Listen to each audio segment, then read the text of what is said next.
While Tim is away there and people are still coming in, if you are familiar with the Cannabis Chamber of Commerce, if you're not familiar with the Cannabis Chamber of Commerce, please check us out online. You can reach us on our social media. We've got a lot of great events coming up the remainder of this year. So we're doing these on a regular basis, these thought leadership series online on a monthly basis. So you can check out there and make sure to catch all of those. Additionally, we'll have in-person events coming up.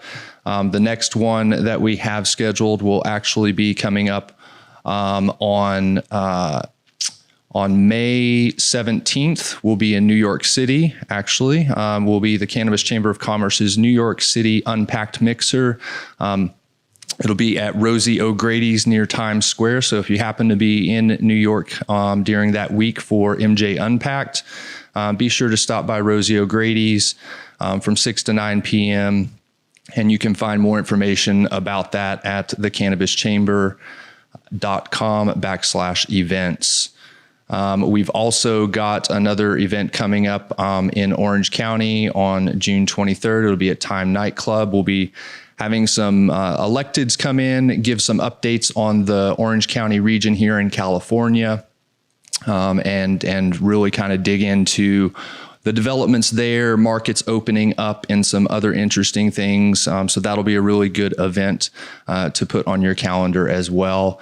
And then, of course, we'll have many more that'll be coming to add to the calendar as well. I think at this point, we could probably go ahead and get started if we want to. I just wanted to welcome everybody and thanks for joining another one of our continuing series of the Thought Leadership series. This time we'll be covering midterm election legislative updates. We'll be joined today by Hirsh, who has joined us before, Mr. Hirsh Jain, and Tim Morland. And so if you're not familiar with them, you should be. Hirsh is the founder of Ananda Strategies, a consultancy that serves many of California's leading cannabis brands and retailers, helping guide their competitive licensing efforts, expansion strategy, regulatory compliance, and M&A activity within California. Tim Morland is with Pacific Valley Bank. He's the Senior Vice President of Cannabis Business-Related Business at Pacific Valley Bank. And they are openly providing financial services to licensed cannabis businesses in the state of California. So be sure if you're out there and, banking is an issue for a lot of people in the industry, be sure to check out and touch base with Tim there at Pacific Valley Bank. At this point, we think we can go ahead and just dive right in. Today, we're going to be diving into some topics, and I think we'll kick things off with federal legalization and kind of start at the broad and kind of come in on the more local level as we continue the conversation today. So I'll let Hirsh, if you want to kind of kick it off here. What's going on with the federal legalization, and do we have any expectancy of anything actually happening at the federal level this year? Cool. Thanks, Matt. And yeah, we'll answer that question. Maybe before we even get started, I'll just give everyone on the call just a preview of the different topics that we're going to talk through today. Tim and I thought that we could talk through 5 topics, and the first one was the one that Matt just pointed out. So we'll get to that answer. So the first is, the first topic is what's going to happen before the midterm elections. So we'll talk through the different pieces of legislation that have a chance of passing before the midterms, which is about 6 months away. And then we'll also highlight different bills that have been introduced and have gotten a lot of fanfare, but we don't think will pass. So that's the first topic. The second topic that we wanted to cover is what will happen in the midterm election. So we'll share our thoughts on, how the Republicans will do in the House and how they'll do in the Senate, and kind of identify what we think is a sweet spot for progress after the midterm. So that's the second thing. The third topic that we wanted to talk through is just different state level ballot initiatives. So we're going to walk through all of the different states that have a state legalization initiative in the midterms, and we'll talk through how likely they are to pass and how important they are.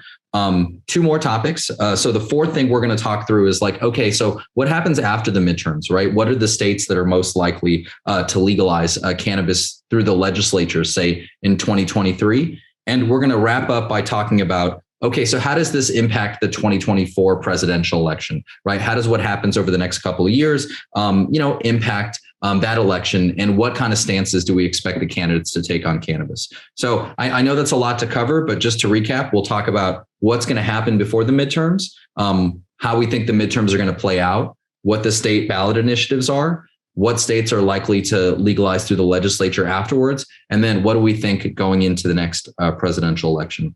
So we'll start with the first one, which is what do we think is going to happen before the midterm election? And I know Matt asked the question, like, do we think legalization is going to happen? Maybe I'll start by turning it over to Tim. And Tim, you can weigh in on what bills you think are likely to pass before the midterms. And I think the obvious place to start is safe banking. Yeah, absolutely. Thanks, Hirsh. Pleasure being on here. Great to have everybody out for this event. I've been looking forward to this myself, and I know Hirsh has as well. So we've been talking about it for a while. And just to get started, I guess since I'm the banker on the panel, jumping into safe banking, I do think safe banking actually has a chance of getting through before the midterms. It seems like there is some movement on that. It's not only getting support from the general cannabis industry as well, but it's also getting support from the American Association of Bankers, from other groups, from local governments, et cetera, because, well, on the local government side, they don't want to deal with the cash, the states as well. So this is something that's got a lot of support. It's got bipartisan support. It seems to be moving well. It has stalled a couple times. And, I think this time around, I'm a Democrat. I've worked for Democrat officials in the state of California, but I think this time around, the Democrats actually kind of shot down the legislation last year. Some differences in how to approach legalization with the MORE Act and everything. But it is a strong possibility that we could have the safe banking access done this year. And I do believe, as a person who works for a financial institution, that safe banking is a much needed piece of legislation. While it doesn't completely solve the problem or solve the problem of the industries with 280E, et cetera, safe banking is very important because it gives financial institutions more comfortability in working with the industry. Banks like Pacific Valley Bank and other banks who are in this space, this is rare. This is very rare for banks to actually jump in and do this and to jump in all the way. So very excited about that piece of legislation. And one of the big things too, it's just not about banking. Everyone talks about a bank account, but one of the big things that I've seen during my time at Pacific Valley Bank, and I've known this because I used to work in the industry, but just the access to capital for the industry is so hard to come by. My financial institution, we are lending into the space, but we're very conservative when we do it. Safe banking, in my opinion, will give financial institutions like mine and others more comfortability in loaning out to the industry, which means cheaper rates that you can borrow from instead of, the hard money rates that a lot of companies are borrowing at now. Interest rates are going up, as you guys will probably all know, but still we're loaning out money at Pacific Valley Bank for much lower rates. And I would love to see competition in the market and help us, competition's good, drive down those rates even more.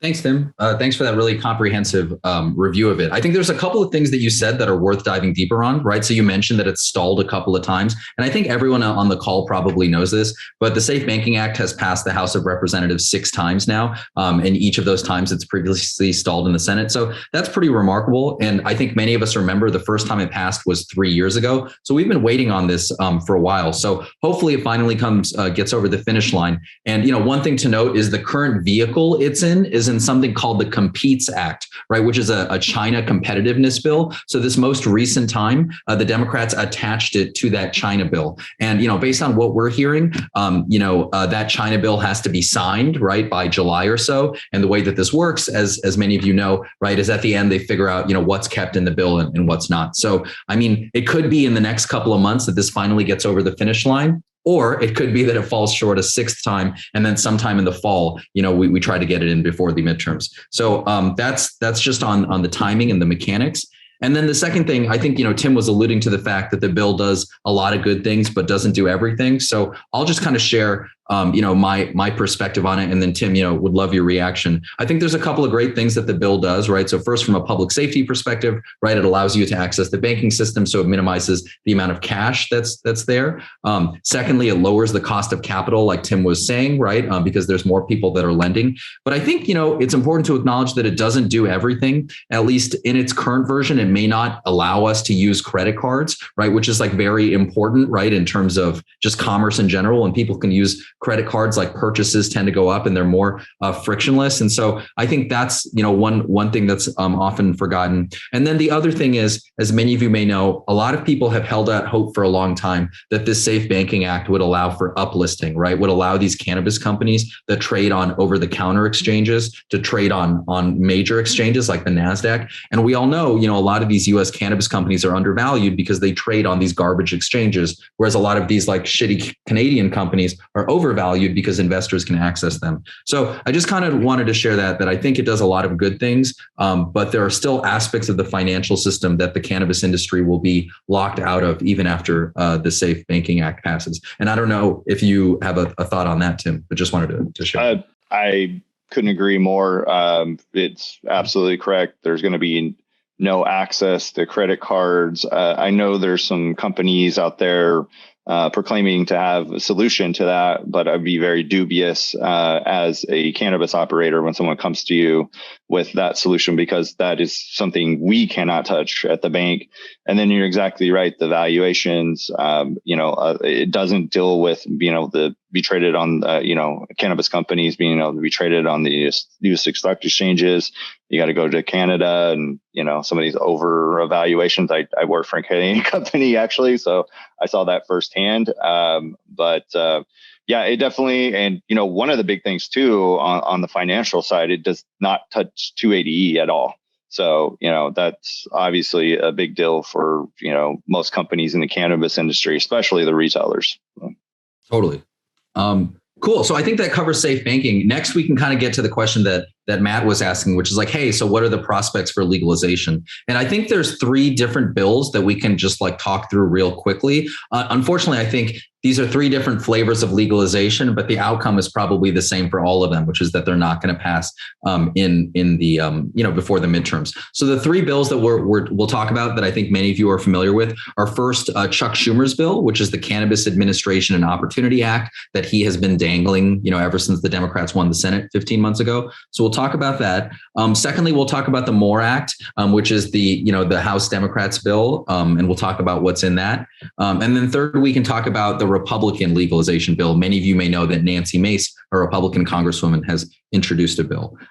So we'll start with the first one. Here's my quick take on it. And then Tim, curious to hear what you think. So Chuck Schumer has been talking about his cannabis legalization bill for a while now. My opinion, at least, is, if you remember, the Democrats won the Senate like 15 months ago, and that's when he announced that they were going to introduce a bill. They've still barely, they've kept delaying the introduction of the bill, and now they plan to introduce it in August. What that tells me is that this was never a really serious effort to legalize cannabis, right? If you're going to wait until a couple of months before the midterms to introduce the bill, it probably doesn't have a chance of getting 60 votes in the Senate. So at least my take is there's not 60 votes in the Senate for a cannabis legalization bill. This is full of social equity provisions, right? Because this is the Democrats' bill and the Republicans aren't going to get on board. But maybe most disappointingly, I think a lot of people in cannabis saw, Senator Schumer as a natural ally, but it seems like the goal here was just to play this out as kind of a talking point, and it'll be DOA when it's finally introduced. So that's kind of my take, but Tim, curious what you think. I agree 100%. I think this was a political move on by Senator Schumer to build some support. Cannabis. We all have to remember cannabis is a very popular topic among the American citizens. I believe the last poll I saw was something in the neighborhood of like 70%, favorability for legalized cannabis. So, politicians are going to jump on this and, just to be a real politico here, they're going to jump on this for opportunities to raise funds and stuff from the industry. So while, good provisions in the bill, definitely does deal with some of the social equity provisions, which I think are very important, but I think it was more of a political stunt than anything. Totally. And then the MORE Act, maybe I'll let you go first on that if there's any thoughts you want to share about that bill. Yeah, really, I've been really excited about the MORE Act. Once again, deals with a lot of these social equity provisions. Not crazy about some of the taxation schemes in there that need to be worked on because of especially being in some of these high tax states. I live in California, so does Hirsh, but we see high taxes every day. So there's a lot that needs to be done, but just getting to a political level, it's not going anywhere. The Republicans are not in favor of that legislation, and I would argue probably some of the more moderate Democrats like Joe Manchin, Kathleen Sinema, famously the ones who blocked the Build Better Act. They're not going to be a part of that. And once again, midterms are coming up.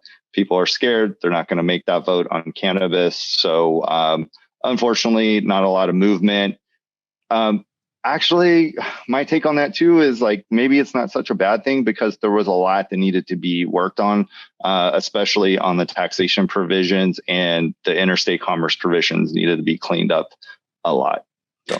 Totally. I think that's really well said. And I'll just, double down on what you said about taxation. I think that bill contemplated like eventually almost a 20 or 25% federal tax rate. And so, that's just not really feasible. And I think that leads very naturally into the last bill that we'll talk about. That I'll share my opinion. I think it's probably one of the best legalization bills that's been introduced. Unfortunately, it won't pass. And that's Nancy Mace's bill. So many of you may know that Nancy Mace kind of took the world by storm 6 months ago as a conservative Republican from South Carolina that introduced cannabis legalization bill. It's called the States Reform Act. And I think, it has, stuff that even if you're not on the Republican side of the aisle, but if you just work in cannabis, you can see the logic behind it. So, it allows each state to regulate cannabis as it sees fit. And, I think a lot of us are a little nervous about the federal role, taking a heavy-handed role when it comes to cannabis. And so I think a lot of us, believe that makes sense, that the states are the ones with the most experience about how to administer cannabis policy. But maybe most importantly, it has a 3% tax rate, which is much more reasonable than the tax rate that the MORE Act proposed as well. And, it's bipartisan in many ways. It contains a lot of expungement legislation. It doesn't contain all of these robust social equity provisions that the Democratic bills do, but it still makes a nod towards the injustices of the war on drugs. So my take on that is that it's actually a very sensible piece of legislation. And I think she's done a lot to advance the conversation. One of the things that I'm kind of surprised by is that the Democrats are going to let her have hearings on that bill this summer. I thought they were just going to shut it down and be like, hey, you're a Republican. But I think it's a testament to the fact that there, some people on the other side of the aisle see it as reasonable. So, I obviously Speaker Pelosi will never bring it up for a vote, but it will get committee hearings. And I think it's a really great thing that she stepped up here. It's very surprising you got a hearing. That is pretty surprising. And one thing, and sorry if I'm going off the cuff here, if Joe Biden, he has really bad approval numbers right now. If he would just, he doesn't even have to legalize cannabis. He could just do expungements through, executive fiat, and then I think that would totally boost his poll numbers. Once again, cannabis is it's very popular with the American public. And I think most Americans, the far majority, want to see it legalized and want to take steps into reducing, or combating the war on drugs. And hey, what a better way to do it? And that legislation deals with that issue. Totally. That's a great point. Sorry, Matt, were you going to say something? Yeah, I just had a quick question. You commented there that you didn't think, obviously, that Nancy Pelosi was going to bring it up. But what happens in the midterms if they lose? And then could the Republicans actually steal this topic in this industry? Totally, that's a great question, and I think that goes like just right to the next topic, which is like what's going to happen in the midterms. And I think Matt hit the nail on. I think you both made great points there, right? Like one, Tim, I'm super curious to see going into the midterms whether Biden makes more moves on cannabis because it's popular, given that he's going into a really challenging midterm. And to Matt's point, I mean, I'll kind of share my perspective, and then Tim would love to hear yours. I think the Republicans are pretty likely to take the House, right, in the midterms. As many of you know, the Democrats have a very narrow majority. And so I'm just going to tick through some of the key members on the Republican side that I think will be poised to drive the cannabis conversation if the Republicans take the House. One is Nancy Mace, who we just talked about. And has introduced the first cannabis legalization bill. Two others that are less well known but are important are David Joyce. David Joyce has been one of the main advocates on the Republican side for the Safe Banking Act for 3-4 years.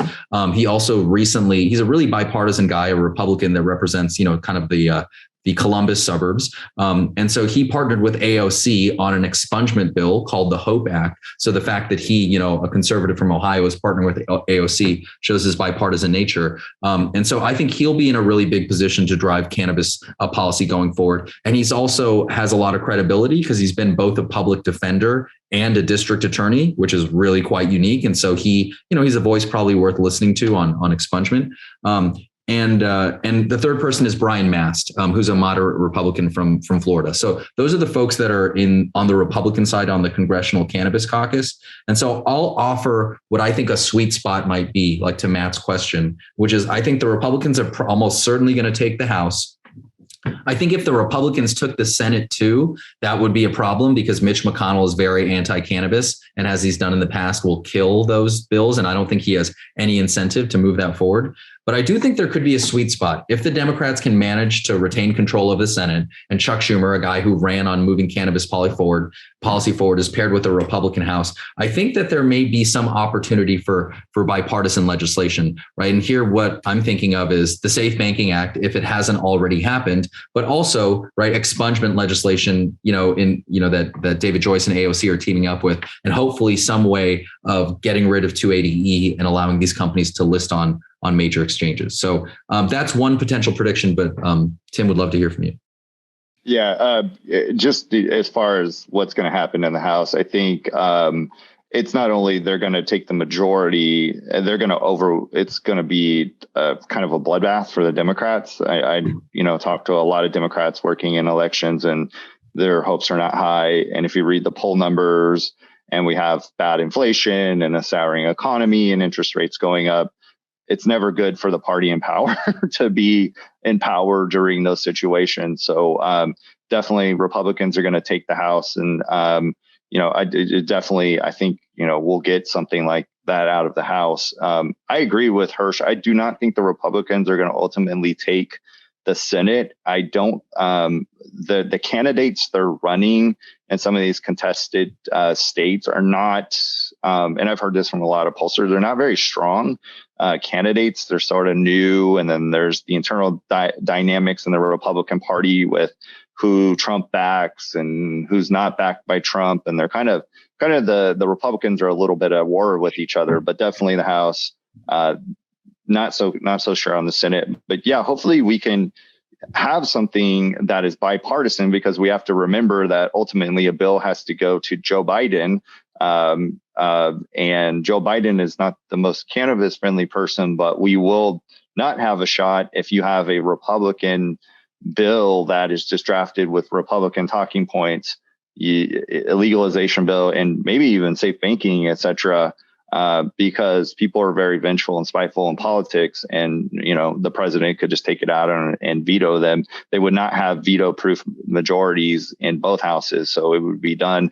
I think the best scenario, like Hirsh mentioned, is something that's bipartisan. Obviously, I think the House goes to the Republicans, and then if you can get something in the Senate that has a Democratic twist and a and a Republican twist to it, you may be able to get some bipartisan movement on that. Definitely, if the Republicans take both houses, maybe we get some some of the bills, Safe Banking Act and 280E removed. But I think any of those bills, you need to have that bipartisan support to get something signed in the current scheme of things. So that's what we think is going to happen in the midterms. The next topic we'll talk through is what states are likely to see state ballot initiatives in November 2022. And if you think about it, this is directly related to the previous topic, because depending on the outcome of these ballot initiatives, what the next Congress is going to look like and how senators will be motivated change. And so there are 6 different states that we thought were worth focusing on, some of which we're sure are going to see ballot initiatives and some of which are maybes. And so we'll just list them and then talk through each of them. And so there's Ohio, there's Missouri, there's Maryland, there's North Dakota, and then a couple of the maybes are Oklahoma and Arkansas. So, I think the first 3 that we mentioned, Ohio, Missouri, and Maryland, all have the potential to be really, really impactful. So we'll start with the first one, which is Ohio. So Ohio is going to see a ballot initiative in November 2022. And I think this is one of the most exciting potential developments of the midterms. We forget Ohio is a big state, right? Ohio is a state of 12, 13 million people, huge population centers. And, what we've seen is that when there's a mature medical market, oftentimes those adult use markets can turn on more quickly and they can be really successful. And Ohio's kind of in that sweet spot where it's had a medical program that has been developing steadily over the past couple of years. And it's also a pretty limited license state. And so a lot of the companies that have operations there are really going to stand to benefit. So right now, Ohio has about 60 dispensaries, which are open, which is a pretty low number if you think about it for a state of 12 million people. They just issued a whole new round of licensing. So they're going to have about 140 dispensaries open. And, that ballot initiative seems like it's really likely to pass in November. And so I'll just say, I think Ohio is going to be a state like Arizona, right? Many of you, many of us remember that Arizona voted to legalize in November of 2020, and then just very quickly turned on and became one of the more successful adult use states. And so I think getting Ohio on board will be a huge boost to the national industry next year. Yeah, I agree too. I think Idaho also, if we can get recreational use there, it's still a swing state. I mean, some argue that it's not, but I still believe it's kind of a swing state. And if Ohio goes, then that could be something that helps national politics, where all of these presidential contenders who come into Ohio they have to reckon with that issue. And they have to go. And especially if the vote is, say in the 60% or kind of overwhelming in favor, they're going to have to be cannabis friendly to those voters and try and get their support. So I'm really excited about Ohio out of all the 6 ones we've mentioned. So. Totally. And I think you're making a really good point about swing states. And so I thought maybe we can just double down on that real quickly. I mean, right, we forget that Joe Biden won Arizona by like 15,000 votes in November 2020, right? That outcome, as members of Congress like Herb Lumenauer have noted, right, was probably affected by the ballot initiative, which tends to drive more progressive voters to the poll, right? Ohio is going to be the site of a very contested Senate race in November 2022. That ballot initiative, right, could determine the outcome of that Senate race, which could determine the balance of the Senate. And I think maybe the most interesting example is that Florida in 2024, right, is going to see a ballot initiative, right? So that could really impact that presidential race. So we forget sometimes that these state ballot initiatives can really impact the balance of power in the U.S. by changing the composition of the electorate. Yeah. Tim, are there, of the other states we mentioned, are there any other ones that like really excite you, like Missouri or Maryland or like Oklahoma or Arkansas? Any ones that, excite you? I am kind of excited about Oklahoma. I don't think it has like a lot of like national consequences or anything. Just kind of following that market. It's been interesting to watch. I know they just implemented metric. I think that legalization in Oklahoma would be a very good thing for the industry, because unfortunately, and I have family in Oklahoma. I've never been there, but, not trying to rip the place, but it was a very kind of crazy situation that's actually getting headlines, and that needs to kind of be reined in. And I think legalization will kind of help out with that, and it'll bring a better structure to the state of Oklahoma and their cannabis regulations. which ultimately helps all of us, because if you have states who are just kind of loosey-goosey, and then there becomes issues with other states complaining about illegal product coming into their states from Oklahoma, et cetera, and a poor market, maybe product that ends up in the illicit market back east. That's never good for us, guys. That's never good for the cannabis industry. And people pay attention to this stuff, staffers on the Hill, the actual members themselves, and they will think ill of us. And we don't want that. We're trying to get as much goodwill as possible. So, excited about the other ones too. Hey, look, anytime there's a legalization ballot in the state, or in the legislature or whatever, I am very excited for it. I want to push for it because I believe it just continues to make our case that, once again, most Americans are in support of legalization, and it helps the folks in Washington that are insulated in their own little bubble realize that even more. Totally agree.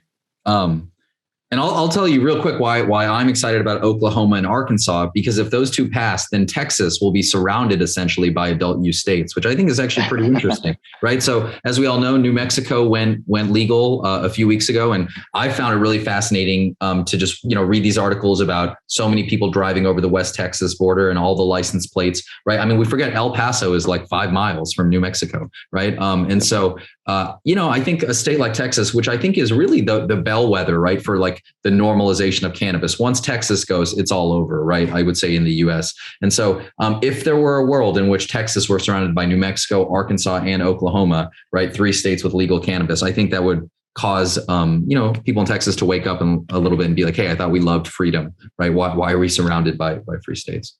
Yeah, Texas is very interesting. And then as everybody knows, there's a lot of folks moving to Texas from blue states. And I mean, honestly, this is a concern from Texans who have been there, the more kind of conservative folks over there, that they're going to change the political dynamics. And I think they are actually at this point. You're starting to see Democrats making a little bit of gain. I'm not saying they're, taking over the state by any stretch of the imagination, but they're starting to make gains over there in legislative races. And, there's, like, it's not a joke now when you have a Democrat who's a gubernatorial candidate over there. They're actually, not bad. So I think that, Texans at some point, maybe in the near future, are going to legalize, because they have that, kind of live free or die mentality, and they like their cannabis. And then you got the Joe Rogans, that have moved to Austin, and big supporters. And I think it's a matter of time. And I do agree with you, Hirsh. If Texas goes, I mean, come on now, the feds have to step up to the plate at that point. I mean, California, you just expect it here, but Texas, come on, that's a different story. Absolutely. And, 2 other quick things that, I'll just say, and then we'll move on to our next topic. You mentioned the phrase live free or die, which is, the New Hampshire state slogan. It's always been interesting to me that New Hampshire and Texas, the 2 states that beat their chest the most about freedom, are 2 of the latest adopters on cannabis. That's always just been sort of funny to me. And then the only other point, I wanted to make is, Missouri. What's interesting about Missouri is that, there are really impressive dispensaries in Illinois that are just across the St. Louis border. And so I think as a lot of the states that surround Illinois start to legalize, it'll just be interesting to see how that market evolves, because, 1 out of $3 in Illinois' legal cannabis market are from out-of-state residents. And so I think that masks kind of the underlying problems in that market. And so, will Ascend have that $50 million store across the St. Louis, Illinois border once Missouri legalizes? Probably not. So just shows us the ultimate dynamism that is the cannabis industry.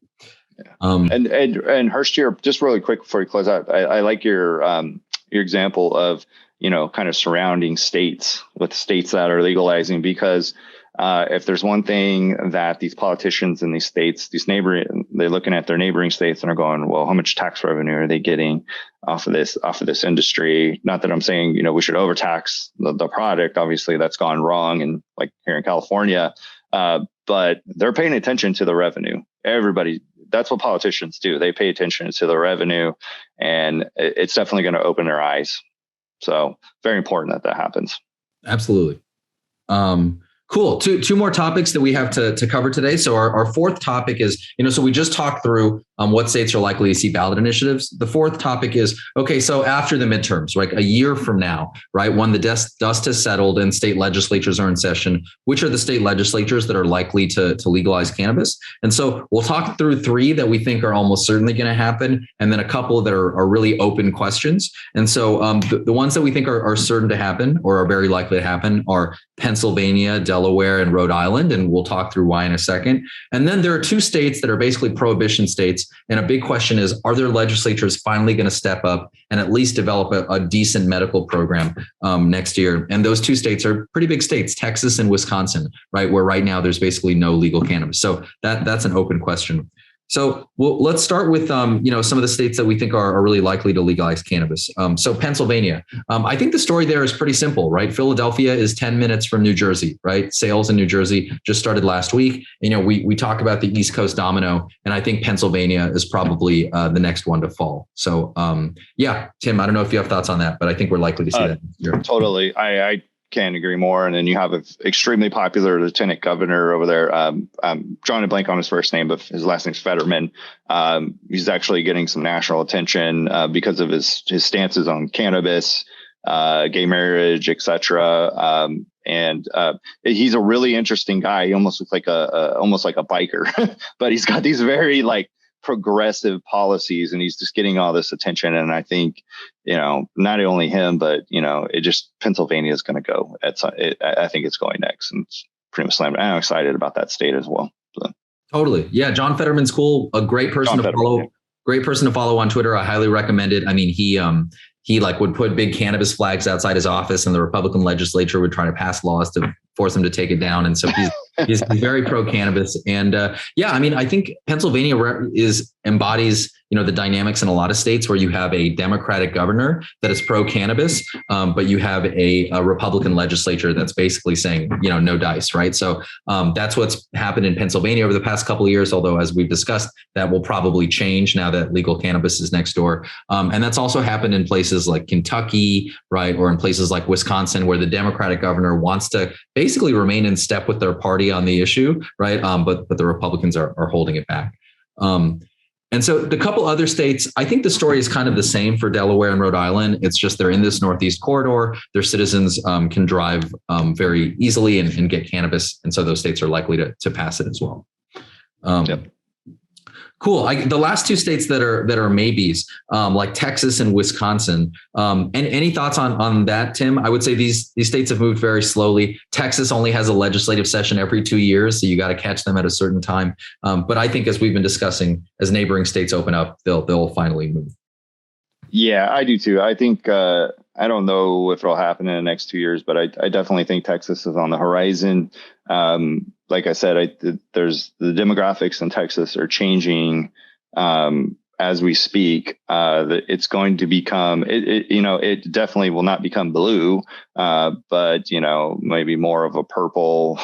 But it's gonna be an issue there, and it's gonna be pushed. And I think eventually you'll get it. I think eventually the stars will align as far as democratic politics, but then also the kind of anti-government stay out of my life approach, and people want to use cannabis. And I think the voters of Texas are eventually going to demand that, and they're eventually going to get it. Wisconsin's so weird. It's such a hard state to figure out. I don't really know about Wisconsin. I'd almost think Texas would go before Wisconsin, but it's got this really weird. It's got progressive and then kind of really hardcore right wing kind of views. So I don't know about Wisconsin here in the near future, but I would love to see. Texas would be way more impactful, anyways. So no, not ripping on Wisconsin. Great place in there, but I just think Texas is more impactful on the national legislative front. So. Totally. Absolutely. And, I just remembered there's one state that we forgot to mention that maybe isn't as impactful nationally, but it's just a really cool state.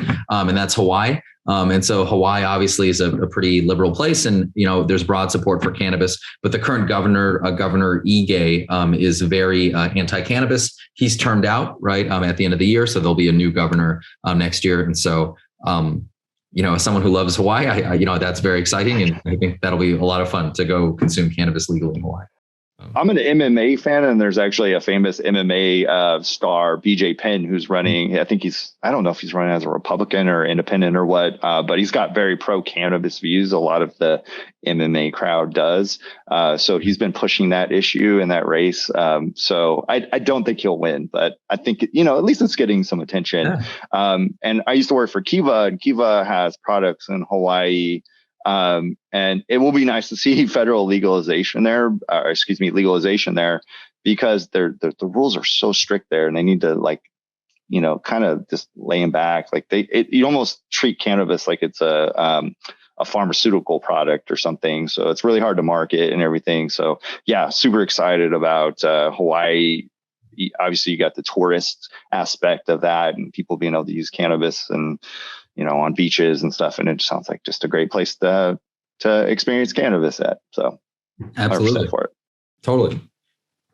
Cool. So this is our last topic before we wrap. And so that's like, how will what happens over the next 2 years impact the 2024 presidential election? How will the next president approach cannabis? How will that election be impacted by cannabis? So maybe we can each throw out a prediction or two. I'll go first. And so here's one prediction. I predict that the presidential election in 2024 will be, as it always is, impacted by Florida. And I think the statewide ballot initiative in Florida that will appear almost certainly on the ballot in 2024 will matter, right? And it will impact the views of the candidates, and it could also dictate turnout in that hyper competitive race. And the one thing to know about Florida is Florida for constitutional amendments requires 60% of the vote. So, it's not just 50% like other states, it's 60%. Now that's where kind of support kind of is at, but it's not a done deal. By which I mean, I think there will be high turnout for this race because of that threshold. So I think that ballot initiative is going to impact the outcome of that race and maybe the presidential race. So that's one thought. I couldn't agree more. Florida there's going to be high turnout. I kind of actually in this situation, I kind of like the 60% threshold because it makes a statement. If it does pass, it makes a huge statement that, hey, 60% of Floridians support it. And the politicians who go in there and campaign are going to have to, the presidential candidate, they're going to have to accept that fact, and they're going to have to be supportive of it as well. Once again, Ohio, I think is going to be very important to you. It's still a swing state. So whatever happens there and the amount of support that comes down. So any of these swing states that go, I think it's going to be very important. I don't think you're going to, it's going to be really interesting. We'll see how the we know Joe Biden, well, at least he said he's going to run again. Joe's Joe on his stances on cannabis. He's never going to come out and say he's against it. We all kind of know it's probably not his favorite thing. But it's really going to be interesting. I'm really interested to see what the Republicans are going to do on this issue because, depending on who's in the field, I do think, it's going to be Donald Trump and it's going to be DeSantis, and they're going to be kind of battling for that. And it's going to be interesting to see if they pick up on cannabis a little bit and what their views on it. And I have a feeling that their views are not going to be negative towards cannabis. And they're going to say, hey, leave it up to the states, which goes back to the Mace bill, et cetera, leave it to the states. We want to kind of stay out of the way and maybe not have a huge taxation on the federal level. So there's a possibility the Republicans could kind of steal the show on the cannabis issue, which, hey, once again, I'm a Democrat. That kind of depresses me as someone who cares, about where my party's going and cares about the issue. So, hey, we'll see. Totally. Yeah, no, I think that's well said. And maybe to wrap and to just kind of double down on what you were saying, right?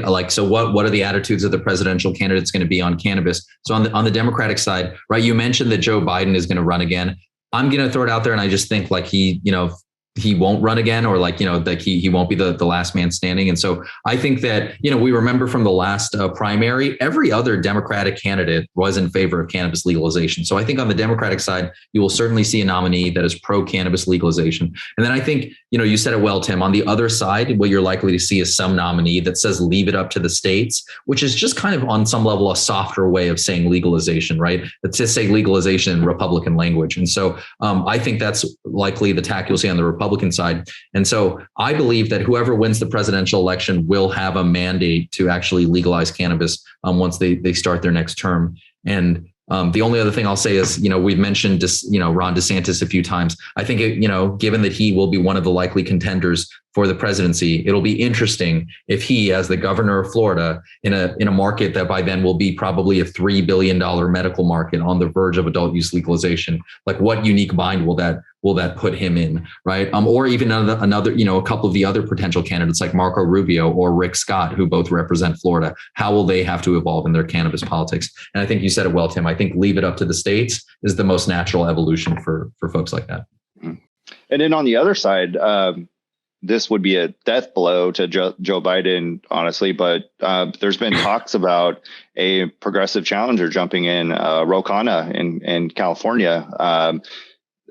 There's rumors that the Bernie camp is trying to steer campaign donations his way and get him excited about jumping in, because Democratic politics are kind of crazy right now. There's a big progressive movement that's very upset with what's going on in the party and where it's going. And you've seen it nationally with the squad in the House, AOC and others, kind of pushing it back against the more traditional establishment Democrats. It'd be interesting. Definitely, they're going to have progressive views on cannabis. They're going to want to legalize, but that could almost seal the fate for a Republican president. So very, very interesting to see how this all works out. Absolutely. And I think, as you pointed out, Khanna is a figure to watch for sure.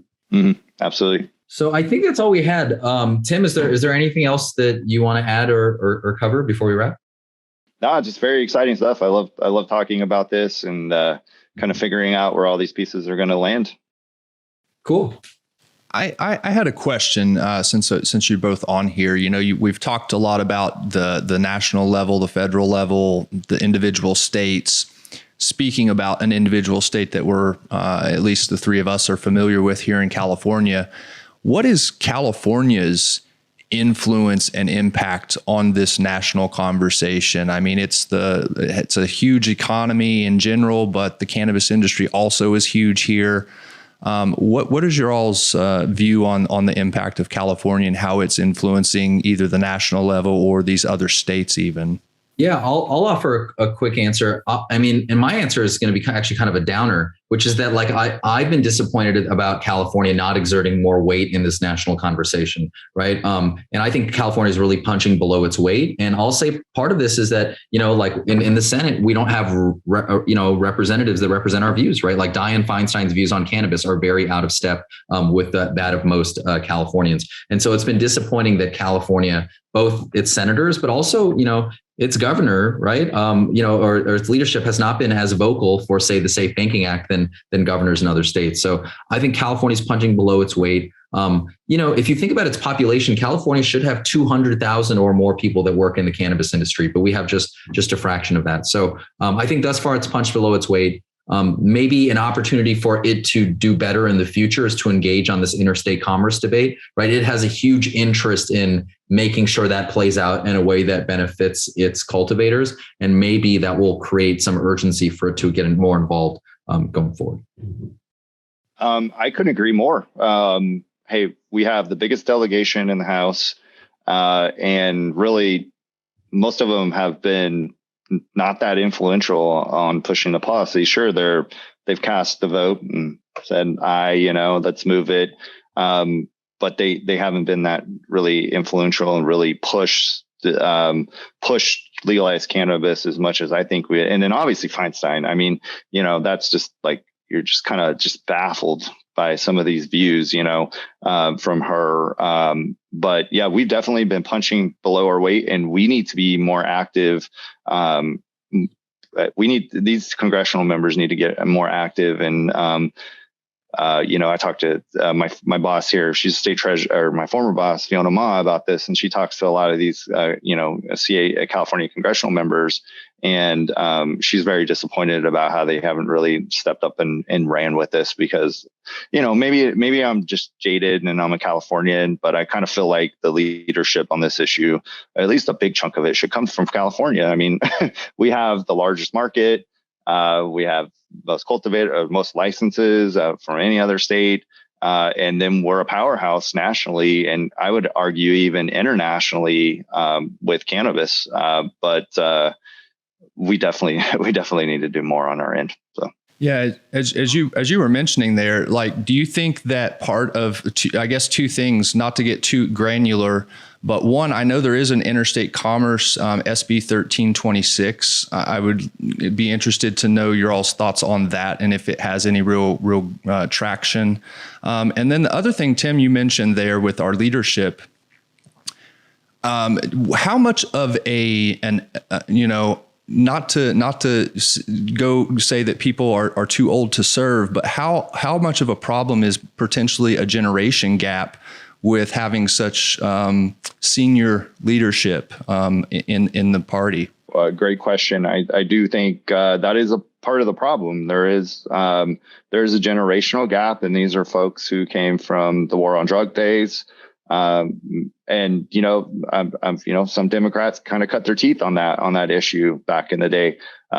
It was acceptable as a Democrat to do that. In fact, you kind of had to act tough, to get elected, so you're not countered by a Republican who may have a shot at beating you or something like that. So there's definitely that. I think that's a big problem. I think as the younger generation, comes into play and starts getting elected to office, there's a lot of turnover in congressional seats in California.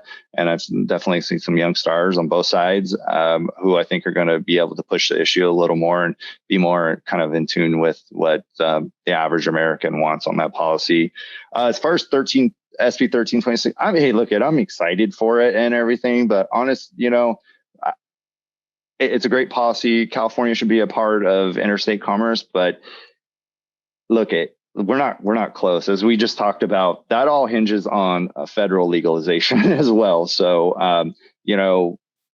it's a good policy. Yeah, we can have agreements with other states. But I think more substantively that the legalization and interstate commerce aspect of it needs to be dealt on the federal level, so they can remove some of these barriers. And I know that has been a bone of contention between California operators and other operators in other states. So I obviously want to see California cannabis sold everywhere in the United States of America. And I'll just say, California has an opportunity to redeem itself, right? Like Nancy Pelosi probably has another 8 months left to be speaker, and then she's probably done. And so the question is, how hard will she fight for safe banking to remain in the Competes Act? And, Ed Perlmutter, who's one of the biggest advocates for safe banking, said that he had a conversation with Pelosi and that she's going to fight for it. And so we'll see. Well, I would like to thank both of you for joining us today and sharing your insight and expertise. I know we're coming up here towards the end, so if anybody has any questions that they would like to ask, please put them into the Q&A, or even the chat would work, or simply raise your hand. But otherwise, be sure to catch us on the next one. We will have one of these several events coming up from the Cannabis Chamber. Again, make sure to check us out at thecannabischamber.com /events. We've got our New York City Unpacked Mixer at Rosie O'Grady's in Times Square coming up on May 17th. So if you happen to be in the New York area for MJ Unpacked, be sure to stop by on the 17th at Rosie O'Grady's. Also on 6/16, on June 16th, we will be having another thought leadership virtual series. Will continue with security in the cannabis industry. On June 23rd, we will have another mixer in person that'll be focusing again on Orange County here in California, elected officials discussing markets opening up and the different happenings that are going on there. Later in the summer, we have a consumption event planned that we're planning in LA. We'll have an event coming up in the Bay Area. We'll have another virtual event focusing on cannabis careers from, really even entry all the way to executive level. And then later, towards the end of the summer, we'll be hosting a job fair as well here in California with some panels, expert panels, and a mixer there as well. So everybody stay tuned for all of those events. And if you've got any questions, please feel free to reach out to us at the Cannabis Chamber of Commerce. If there is nothing else, I think we're good to go, gentlemen. Thank you so much again, and everybody have a wonderful day. Thanks. Pleasure serving with you, Hirsh. Thanks. Yeah. Thanks, Tim. Thanks, Matt. Thanks all.